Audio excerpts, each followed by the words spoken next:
Welcome to AP today news. Parvathipuram Manyam జిల్లా పార్వతీపురం పాత bus stand వద్ద అధ్వానంగా మారిన రోడ్లపై టీడీపీ నియోజకవర్గ ఇన్ఛార్జ్ బోనెల విజయచంద్ర ఆధ్వర్యంలో నిరసన.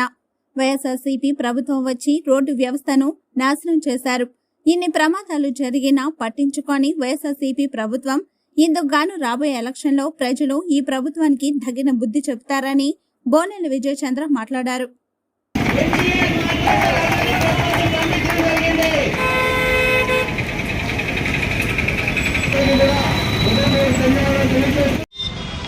ఈరోజు పార్వతీపుర పట్టణ ప్రధాన రహదారి ఈ ఓల్డ్ బస్ స్టాండ్. ఈ రోడ్డు ఇటుపక్క రాయగఢకి, ఇటుపక్క పాలకొండకి, అలాగే ఇటుపక్క విశాఖపట్నం విజయనగరంకి చాలా అనుసంధానమైన రోడ్డు. ఈ రోడ్డు సమస్య గత 4.5 సంవత్సరాల నుంచి ఉంది.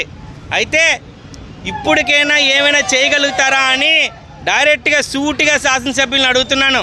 అలాగే మున్సిపల్ కమిషనర్కి 3 సార్లు మేము ఈ రోడ్డు విషయంలో ఏదైనా చేయండి అని అడిగాం. ఈ చేతకాని గవర్నమెంట్కి మళ్ళీ తిరిగి ప్రశ్నిస్తున్నాం. మీరు చేయలేరని ప్రజల ముందుకు వచ్చి చంపలేసుకుంటూ మా వల్ల కాదని ఒప్పుకోండి, లేదంటే ఇమీడియట్గా గద్దె దిగండి. ప్రజలతో ఎన్నుకోబడ్డ ఈ శాసనసభ్యులు, ఈ ముఖ్యమంత్రి ప్రజలకు ఏం చేశారని అడుగుతున్నా. రాష్ట్రాన్ని ఇంత అధ్వానంగా మునుపెప్పుడు కూడా ఏ ముఖ్యమంత్రి చేయలేదు. అది జగన్మోహన్ రెడ్డి చేసి చూపించాడు. ఎటువైపు చూస్తున్నా కానీ రోడ్లు మొత్తం గుంటలమయం. ఏ వైపు చూసినా అతి పెద్ద గుంతలు. అది ఏంటంటే మనిషి సగంగా దిగిపోయేంత గుంటలు.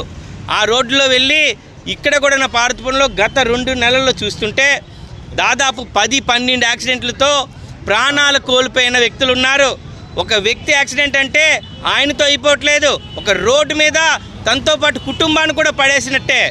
అలాంటి పాపం ఆ హత్యలన్నీ కూడా మీరు చేసినవని అడుగుతున్నా. ప్రభుత్వ హత్యలనే చెప్తున్నా.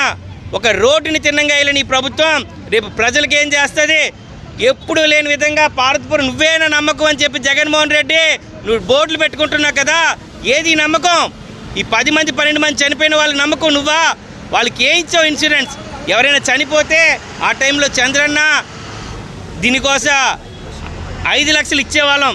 ఇప్పుడు ఏమీ లేని పట్టించుకోలేని ఈ గవర్నమెంట్ని సూటిగా ప్రశ్నిస్తున్నాం.